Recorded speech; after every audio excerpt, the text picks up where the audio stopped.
Hello बच्चों आज मैं आपको केमिकल काइनेटिक का एनसीईआरटी एक्सरसाइज के क्वेश्चन नंबर 6 के आगे के देने जा रहा हूं। क्वेश्चन नंबर 1 to 5 हम दे चुके और हम आपको इंडेक्स दे चुके। आज एक्सरसाइज हम के क्वेश्चन 6 से स्टार्ट कर रहे हैं। सबसे ये क्वेश्चन लिखे हैं 6, 7, 8, 9 और 10। ये समय बचाने के लिए मैंने लिख दिए। अब आपको मैं एक एक क्वेश्चन पढ़ रहा हूं, आप अपनी बुक को खोल लीजिए। हो सकता आपको ये विजिबल ना हो लेकिन आपको ऑडिएबल होगा। तो जो मैं पढ़ रहा हूं आप उसको ध्यान से सुनिए, अपनी बुक से मैच करिए और यहां मैं जो समझाऊंगा तो बड़े बड़े लेटर लिखूंगा, आपको समझ में आएगा। क्वेश्चन नंबर 6 है, ए reaction is in second order reaction, how the rate of reaction. तो सेकेंड ऑर्डर का जो रेट होता है R इक्वल टू के और जो रिएक्टेंट होता है उसका कंसंट्रेशन की पावर 2 होता है। यदि ये A रिएक्टेंट है तो उसका जो कंसंट्रेशन है उसकी पावर 2 होगा। ये हो गया रेट लॉ एक्सप्रेशन, ये हमने लिख लिया। अब वो कहते हैं नंबर 1 इफेक्ट, रेट पर क्या इफेक्ट होगा। मैंने कहा अभी इसका रेट R1 है। क्या है? R1 है, A है। यदि what is the effect if the concentration of reactant double, यदि हम इसका कंसंट्रेशन डबल करते हैं यानी A की जगह 2A करते हैं तो फिर जो R2 है उस पर क्या इफेक्ट होगा। तो देखिए R1 में K A की पावर 2, यदि डबल करते हैं एक और तो ये हो जाएगा तो 2 to the 4, तो ये बाहर आ जाएगा 4 K A की पावर 2। यदि हमने कंसंट्रेशन डबल कर दिया तो जो R1 है वो 4 टाइम हो जाएगा। तो यानी कि R2 इक्वल टू 4 और ये R1 है कि नहीं, तो 4 R1। इसका मतलब है 4 टाइम रेट इंक्रीज हो जाएगा। या पहला, क्योंकि देखो ये हमारा क्या है R1, जब हमने इसको R2 को डबल कर दिया, ये R2 को मान के यदि हमने A को डबल कर दिया तो 2 हो गया, तो रेट कितना हो गया 4Ka2, इसका 4 टाइम हो गया R1 का। ये पहला हमारा फर्स्ट पार्ट हो गया। अब सेकंड पार्ट, इसी में हम आपको सेकंड पार्ट पढ़ाते हैं। देखिए सेकंड क्या है, यदि इसी रेट की जगह रिड्यूस टू हाफ, अब ये हाफ कर देते हैं तो क्या हो जाएगा। तो फिर यदि R1 हमारा अभी डबल किया था, यदि हाफ कर देंगे तो जो रेट है वो R2 हो गया और K, और ये हम हाफ कर देते हैं A/2, तो फिर रेट R2 में क्या हो जाएगा, तो R2 equal to 2 to the 4, तो 1/4 ये बाहर आ गया, K A की पावर 2। ये फिर क्या बन गया हमारा, ये बन गया R1। तो R2 equal to 1/4 time R1, यानी कि उसमें 4 टाइम बढ़ जाएगा, इसमें 1/4 टाइम कम हो जाएगा। पहले का जो 2 आंसर हो गए, ये हमारा सेकंड पार्ट हो गया। यानी कि डबल करने पर 4 टाइम बढ़ गया और हाफ करने पर 1/4 टाइम कम हो जाएगा। डबल कंसंट्रेशन करेंगे तो रेट 4 टाइम बढ़ेगा और हाफ करेंगे तो 4 टाइम कम हो जाएगा। ठीक है, ये हमारा क्वेश्चन नंबर 6 हो गया। अब हम करते हैं क्वेश्चन नंबर 7। और ये इस तरह से क्वेश्चन बहुत आते हैं एग्जाम में। Question number 7, what is the effect of temperature on the rate constant. सुनिए, रेट कांस्टेंट क्या होता है, की है रेट कांस्टेंट। ये बेटा हमने थ्योरी में वीडियो में 2 तरह से पढ़ाया है। एक है यदि टेम्परेचर T से T+10 कर दें तो जो कांस्टेंट है वो K से 2K हो जाएगा अप्रॉक्स, यानी कि डबल हो जाएगा। ऐसे ही रेट भी डबल हो पाया जाएगा लगभग, ये हम पढ़ चुके हैं। लेकिन दूसरा हमने पढ़ा शार्प, ये तो लगभग होगा। यदि हम टेम्परेचर 10 डिग्री राइज कर दें, यानी कि on increasing temperature 10 degree raise, so rate constant becomes nearly double और रेट ऑल्सो डबल, क्योंकि रेट और K एक दूसरे के डायरेक्टली प्रोपोर्शनल है। यदि ये डबल हो गया तो ये भी डबल हो गया, तो K से ये 2K हो गया तो R से ये हो गया। लेकिन यदि हमको उसकी शार्प वैल्यू निकालनी है, टेम्परेचर पर क्या इफेक्ट हो रहा है, तो उसके लिए हमें पढ़ना पड़ेगा R minus K equal to A minus E upon R T. इससे हमारा ये शार्प इफेक्ट आ जाएगा टेम्परेचर का, रेट कांस्टेंट का। ये क्वांटिटी हम निकाल सकते हैं। ये हम इससे पहले ये वाला क्वेश्चन हमारा इंडेक्स के क्वेश्चन में भी दिया हुआ था और ये एक्सरसाइज में भी दिया, 2 बार दिया हुआ है। इसका मतलब बहुत इंपॉर्टेंट है, जब हम किसी भी रिएक्शन का टेम्परेचर डबल कर देते हैं तो उसका रेट कांस्टेंट भी पहले की कंपैरिजन में डबल हो जाता है और रेट भी डबल हो जाता है। बहुत इंपॉर्टेंट बात है। लेकिन लगभग डबल हो जाता है, लेकिन यदि कितना डबल नहीं अपन ने कुछ किया तो उसकी वैल्यू कितनी बढ़ेगी, उसके लिए हम Arrhenius equation k equal to A minus E upon R T, ये शार्प वैल्यू से हम निकाल सकते हैं। इससे हम शार्प वैल्यू निकाल सकते हैं कितना इफेक्ट होगा। ठीक है, मतलब t 30 पे 40 पे 10 पर 1 पर 0 1 पर 2 पर कितना इफेक्ट होगा, कितना k हो जाएगा, ये हम शार्प वैल्यू। लेकिन 10 डिग्री पर डबल हो जाएगा, ये हम जनरल बात है। तो इस तरह क्वेश्चन नंबर हमारा 7 हो गया, जो कि यानी 6 हमारा हो गया, 7 हो गया। अब हम आते हैं 8 पर। Question number 8। क्वेश्चन नंबर 8 क्या है बेटा? इस तरह से हमारे क्वेश्चन बहुत सारे दिए हुए हैं पेपर में, हमारे एक्सरसाइज में दिए हुए हैं।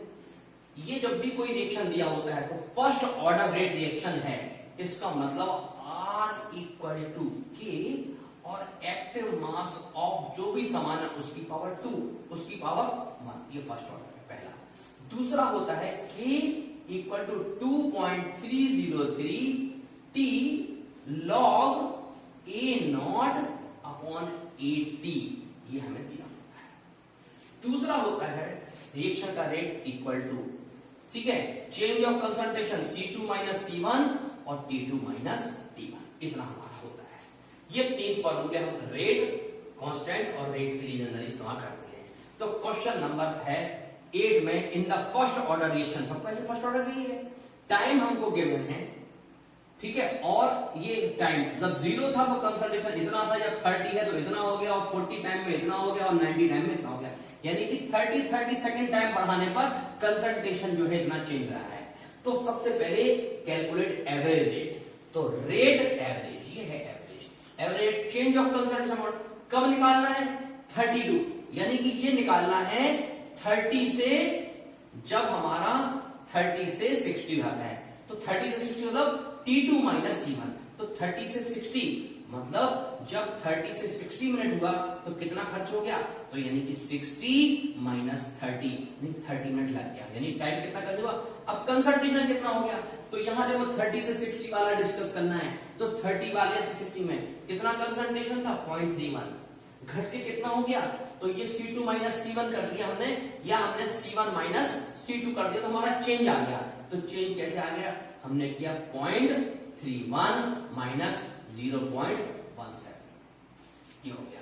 इसको सॉल्व करेंगे तो ये हमारा आंसर 0.31 अपॉन 0.17 किया, ये 11 हो गया, 7 8 9 10 11, ये 4 हो गया, ये 2 बचा, 2 माइनस 1 हो गया, ये पॉइंट हो गया। तो 0.14 अपॉन 30, ये 0.14 अपॉन 30 आ गया। अब हमने इसको सॉल्व कर सकते हैं, हम चाहें तो इसको ये ऐसे करते हैं। अब हम इसको लिख सकते हैं 14 अपॉन 3 इंटू, ये 100 है तो 10 की पावर माइनस 2। अब हम इसको करते हैं डिवाइड, तो 3 4 12 13 14 हुआ, पॉइंट लगा, 3 6 18, 4.6 इंटू 10 टू पावर माइनस 2, ये रेट एवरेज आ गया मोल पर लीटर पर सेकंड, ये हमारा एवरेज रेट आ गया। कब? जब टाइम, ठीक है, कितना हुआ? 30 to 60, अरे 30 से 60 32 हुई, तो ये चेंज आ गया। तो ये हमारा हो गया चेंज ऑफ कंसंट्रेशन, यानी कि इन दोनों के बीच में डिस्टेंस, और यहां से टाइम यानी कि 30, ये सॉल्व कर लिया। तो यानी चेंज ऑफ कंसंट्रेशन मोल पर लीटर पर सेकंड हो गया, मोल पर लीटर पर सेकंड, हमारा ये आंसर आ गया एवरेज। ठीक है, ये क्वेश्चन नंबर 8 का हमारा फर्स्ट पार्ट हो गया, 8 का फर्स्ट पार्ट। सेकंड, ये फर्स्ट पार्ट, सेकंड है रेट कांस्टेंट। सो बेटा रेट कांस्टेंट क्या होता है? रेट कांस्टेंट होता है रेट कांस्टेंट निकालना। तो रेट कांस्टेंट निकालने के लिए k equal to 2.303 t log a upon a कौन सा है? इनिशियल, और ये क्या है? t। अब इसका मतलब ये एक्सपेरिमेंट कितनी बार हो रहा है? इसको हम मान लें एक्सपेरिमेंट नंबर 1 इन दोनों को, फिर इन दोनों को 2, तो फर्स्ट सेकंड इन दोनों को, फर्स्ट सेकंड इन दोनों को, फर्स्ट सेकंड इन दोनों, ये 3 बार हम ये निकाल सकते हैं इस एक्सपेरिमेंट में। यदि हम इन सब को छुपा लें तो इसको फर्स्ट माने, इसको सेकंड, तो इन दोनों के बीच, तो यानी कि फर्स्ट और हम सेकंड को जब मानेंगे, फर्स्ट और सेकंड इस वाले को, तो कैसे करेंगे? इसको माना हमने k1, इन दोनों के बीच k1 इक्वल टू 2.303 t कितना है हमारा? 0 से 30 log a not upon 80, a not upon 80, a not initial कितना है? 0.55 अपॉन 80 कितना बचा? 0.31, ये हो गया।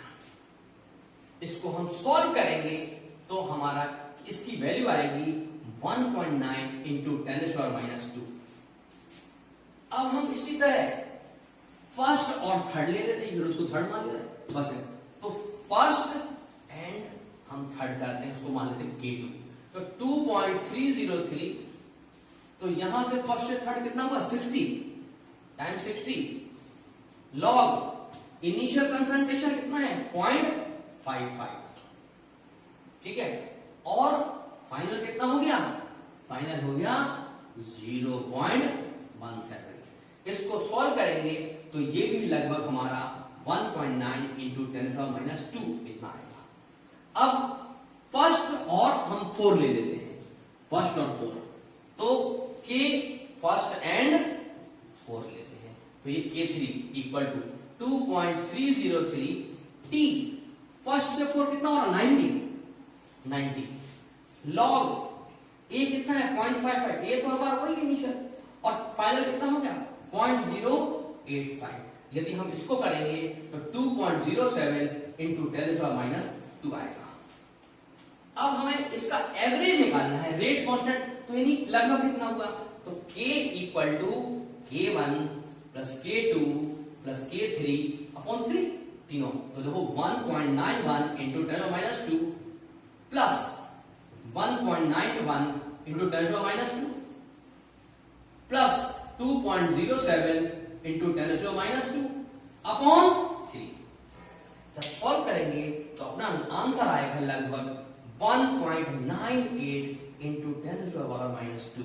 ये हमारा क्या है? मानिए 1.9 1.9 1.9, तो 1.9 और 2.0, तो इसको थोड़ा ज्यादा कर लिया, इसको थोड़ा कम कर लिया, तो 1.9 इससे ज्यादा किया तो 8 हो गया, और 2 से कम किया तो 98 हो गया, पूरा नहीं पाएगा। इस तरह ये हमारा ये आ गया, तो ये हमारे दोनों है। हम चाहे तो एक से भी निकाल सकते हैं शायद वैल्यू, तो भी लगभग 1.9 और 2 हो जाएगा, 2 लीड्स हो जाएगा।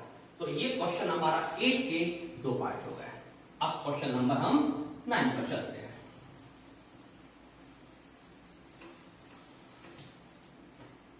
क्वेश्चन नंबर 9 का प्रॉब्लम देखते हैं। A rate of first order in A and second order in B. अच्छा, एक रिएक्शन है आर, वो रेट है, ए के लिए वो फर्स्ट ऑर्डर है और बी के लिए वो सेकंड ऑर्डर है, तो आर इक्वल टू, ये हो गया रेट लॉ, यानी कि rate of first order in A में 1 order, and second order in B, तो रिएक्शन रेडी हो गया, लॉ पढ़ चुके हैं, पहले थ्योरी पढ़ चुके हैं। अब ये फॉर्मूला हो गया। अब इन्होंने कहा write the differential rate equation, तो यही हो गया डिफरेंशियल, यानी कि dx upon dt equal to r equal to k, a की पावर 1 और b की पावर 2। ये हमारा फर्स्ट पार्ट हो गया आंसर, डिफरेंशियल रेट इक्वेशन हो गया dx अपॉन dt। फिर पूछते हैं how is rate वेक्टेड when the concentration rise. अब इसका कंसंट्रेशन प्राइस, किसका concentration price, how is rate affected when the concentration price, price किसका, कंसंट्रेशन एंड कंसंट्रेट प्राइस या तो ए का होगा या बी का होगा। चलिए इसमें लिखा नहीं, अब आप बुक्स में देख लीजिएगा। यदि मान लो हम ए को करते हैं ट्राइस, 3 टाइम करते हैं, क्या करते हैं, ए को हम ट्राइस करते हैं या ए को हम 3 टाइम करते हैं, ठीक है, ट्राइस ही है ना, 3 टाइम्स, ठीक है। How is it affected when the concentration A is thrice, A को ट्राइस करते हैं, चलो तो R इक्वल टू के, और यदि हम इसको 3a कर दें 1 b की पावर 2 रहने दें तो ये 3, तो 3k ये था हमारा क्या R1, तो ये क्या हो गया हमारा R2 3, और ये हो गया a की पावर 1 और b की पावर 2। तो ये देखो R2 इक्वल टू 3R1, यदि हम a को हम ट्राइस कर देंगे तो ये हमारा 3 टाइम रेट हो जाएगा। यदि हम सेकंड, फर्स्ट में मान लीजिए, सेकंड पार्ट में पूछा गया है, कहा गया है, क्या कहा गया बेटा कि how is rate affected when the concentration, नहीं सेकंड, फर्स्ट पार्ट हमारा ये हो गया, सेकंड ये हो गया। थर्ड में कहा गया है how is rate affected when both is double, यानी कि दोनों को डबल कर दें, तो यानी कि बोथ इज डबल। चलिए इसमें ये R1 है, तो जो R2 होगा वो K, A को क्या कर दिया डबल, B को भी क्या कर दिया डबल, लेकिन ये क्या होगा 2 to the 4 to the 8, देखो ये हो गया RK, ये A की पावर 1 ये 2 बाहर आ गया, और 2 to the 4 B की पावर 2 बाहर आ गया, तो 4 to the 8 K A की पावर 1 और B की पावर 2। ध्यान से देखो इतना जो फॉर्मूला है वो फिर R1 हो गया, तो इसका मतलब R2 इक्वल टू 8 R1, तो इसका मतलब यदि बोथ इज डबल तो रेट हो जाएगा, रेट 8 टाइम हो जाएगा पहले का, ठीक है। तो ये क्वेश्चन नंबर, अब देखिए क्वेश्चन नंबर 10। क्वेश्चन नंबर 10 में ये 3 एक्सपेरिमेंट दिए हैं, 1 एक्सपेरिमेंट नंबर 1, एक्सपेरिमेंट 2 और एक्सपेरिमेंट 3। ये एक रिएक्शन है जिसमें A और जो B रिएक्टेंट है, और गिवन है कि कंसंट्रेशन ऑफ A फर्स्ट में इतना है, B का इतना है, सेकंड में इतना है, इतना है, थर्ड में इतना है, 3 केस दिए। तो हम R इक्वल टू K, अब A का ऑर्डर M मान लें और B का ऑर्डर N, तो यहां लिख लेते हैं late order of A equal to M and order of B equal to N मान लेते हैं, क्योंकि हमको ऑर्डर ही फाइंड करना है एक्सपेरिमेंट की मदद से। थ्योरी में बता चुके हैं किसी भी रिएक्शन का ऑर्डर एक्सपेरिमेंट की मदद से हम सॉल्व कर सकते हैं, कोई तरीका नहीं है उसको पता लगाने का, केवल एक्सपेरिमेंट है, मैथ से हम नहीं निकाल कर कर सकते, एक्सपेरिमेंट तो करेंगे। ये 3 एक्सपेरिमेंट है, तो हम एक्सपेरिमेंट नंबर 1 का अप्लाई किया और ये हमने देखा कि जो R है फर्स्ट में कितना है 5.07 इंटू 10⁻⁵ इक्वल टू K। इस केस में A का कंसंट्रेशन 0.20 की पावर M और B 0.30 की पावर N। ये हमारा फर्स्ट एक्सपेरिमेंट हो गया और इसको हमने 1 नाम दे दिया। सेकेंड एक्सपेरिमेंट में हमने R की जगह फिर यही वैल्यू है 5.07 इंटू 10⁻⁵ इक्वल टू K, और यहां पर A की वैल्यू 0.20 सेम है M, और B का जो है वो 0.10 है, और ये N इक्वेशन नंबर 2 एक्सपेरिमेंट हो गया। अब हम थर्ड में लिखते हैं, थर्ड में हमारा रेट बदल गया, क्या हो गया थर्ड में हमारा रेट, थर्ड में रेट हो गया 7.16 इंटू 10⁻⁻ कितना है 5 है, -5 इक्वल टू K, और इसका A का कंसंट्रेशन है 0.40 की पावर M और 0.05 की पावर N। इक्वेशन नंबर 3 है। इन 3 इक्वेशन की मदद से क्लास 8 में हम क्वाड्रेटिक इक्वेशन पढ़ते हैं कि यदि हमको टू अननोन क्वांटिटी मालूम है तो टू इक्वेशन की मदद से सॉल्व कर सकते हैं। यदि थ्री हमारे पास अननोन क्वांटिटी होती है तो तीन इक्वेशन की मदद से सॉल्व कर सकते हैं। क्योंकि यहाँ k, m और n is the unknown quantity है, उसकी वैल्यू नहीं मालूम है, तो थ्री इक्वेशन की मदद से हम तीनों की वैल्यू निकाल सकते हैं। अब ट्रिक क्या है कि यदि हम चाहें तो इन दोनों को डिवाइड कर दो, k कैंसिल हो जाएगा और देखिए और m भी हट जाएगा तो एक आंसर आ जाएगा। तो हम करते हैं पहले फर्स्ट अपॉन सेकंड फॉर्मूले को लगाते हैं। फर्स्ट अपॉन तो एक experiment first 5.07 into 10 to the power minus 5 upon 5.07 into 10 to the power minus 5 equal to इस वाले में k 0.20 की पावर m 0.30 की power n। Equation number 1 upon 2 हो गया k 0.20 की पावर m 0.10 की पावर n। इक्वेशन नंबर 2 तो फर्स्ट अपॉन सेकंड किया, बड़ा आसान। ये देखो कैंसिल हो गया, पूरा के पूरा ये कैंसिल हो गया, क्या बचा ये पॉइंट कैंसिल कर दिया तो ये 10 से 10 चला गया, 3 की पावर n आ गया, ये आ गया 3 की पावर n। तो ये 1 इक्वल टू 3 की पावर n। अब आपको मालूम है x की पावर 0 को हम 1 बोलते हैं। यदि हम यहाँ 1 की जगह लिख दें, यहाँ x से 3 लिख दें तो 3 की पावर 0 भी 1 होगा। तो इसकी जगह लिखते हैं 3 की पावर 0 1 हो गया और ये 3 की पावर n। इसको कंपेयर कर लेते हैं तो n इक्वल टू 0। तो इस तरह हमारा ऑर्डर ऑफ n किसका है, order of b equal to 0। तो ये b है उसका आंसर 0 आ गया n का। अब आपको जब n मिल गया तो हम सेकेंड और थर्ड इक्वेशन से m फाइंड करते हैं। तो अगला पार्ट हम इसको हटा देते हैं, जगह कम है। अब हम फर्स्ट सेकंड, अब हम सेकंड और थर्ड करते हैं। तो हम थर्ड अपॉन सेकंड करते हैं, क्योंकि ये बड़ा है ये छोटा है तो पॉइंट में आएगा। तो 7.16 into 10 to power minus 5 upon 5.07 into 10 to power minus 5 equal to k 0.40 की पावर m 0.05 की पावर n अपॉन k 0.20 की पावर m 0.10 की पावर n। ये इक्वेशन थर्ड हो गया और ये इक्वेशन सेकंड हो गया। अब सर इसको k से k कैंसिल हो गया, 0.5 से ये कैंसिल हो गया। यदि हम इसको अपन डिवाइड करते हैं तो ये डिवाइड करने आंसर आता है 1. ये जो हमारा एक चीज दी है यहाँ पर लॉग की वैल्यू गिवन है, ये लॉग 1.45 यानी कि इसमें हमें ये मिलना है।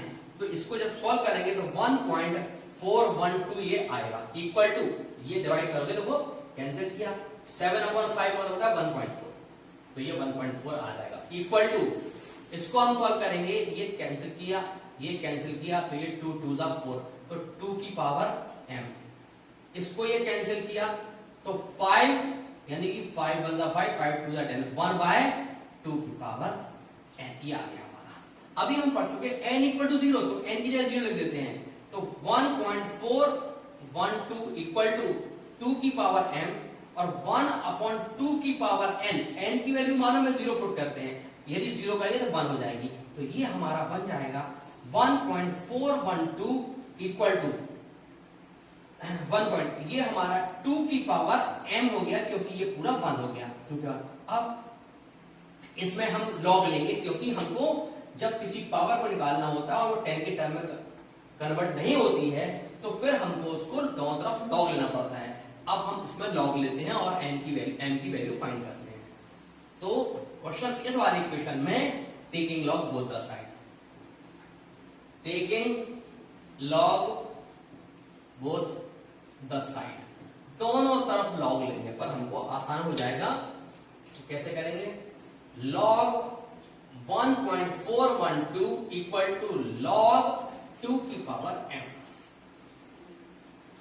लॉग 1.412 की वैल्यू मालूम है आपको गिवन है 0.1523 इक्वल टू, ये हो जाएगा m log 2 और log 2 होता है 0.3010। ये तो आपको रटा होना चाहिए, 0.3 की वैल्यू 0.2 की वैल्यू 0.5 की वैल्यू, यदि 3 वैल्यू आ गई तो आप सारे वैल्यू निकाल सकते हैं, इतनी वैल्यू रखी। तो 0.1523 इक्वल टू m और 0.2 हो गया 0.3010 और m इक्वल टू 0.1523 अपॉन 0.3010। मैं आपको शॉर्ट करने के लिए ऐसा करता हूं कि यहां पर अपन 0.15 यहां 0.33 ले लो, ये कैंसिल कर देंगे तो ये 30 हो जाएगा। तो अपना आंसर 3 5 आएगा, लेकिन ये पॉइंट है तो यहाँ 0.5 आ जाएगा। और m का ऑर्डर 0.5 को 1/2 भी कह सकते हैं। इसका मतलब है ये m का आ गया 1/2 या 0.5। इस तरह हमारे पास फाइनल रिजल्ट आएगा कि ऑर्डर ऑफ a यानी कि m इक्वल टू 0.5 या फिर 1/2 और ऑर्डर ऑफ b यानी कि n इक्वल टू 0 और order of reaction equal to m plus n और m की वैल्यू 0.5 और n की वैल्यू 0, तो 0.5 टोटल हो गया आंसर। और इस तरह ये हमारा क्वेश्चन नंबर 10 हो गया। ये 10 क्वेश्चन ऑल्टरनेटिव ईयर में हमारे फाइनल बोर्ड एग्जाम में आता है। अच्छा क्वेश्चन है, ट्रिकी क्वेश्चन है ये, और लेकिन याद रखिएगा ये लॉग की वैल्यू 1.412 यहाँ अप्लाई करना पड़ती है। बड़ा इंपॉर्टेंट क्वेश्चन है। इस तरह आपके जो है क्वेश्चन नंबर 1 से लेके 10 कंप्लीट हो गए हैं। अगले वीडियो में 10 क्वेश्चन और डालूंगा और फिर 10 डालूंगा तो आपके 30 पूरे हो जाएंगे और इस तरह आपका पूरा चैप्टर खत्म।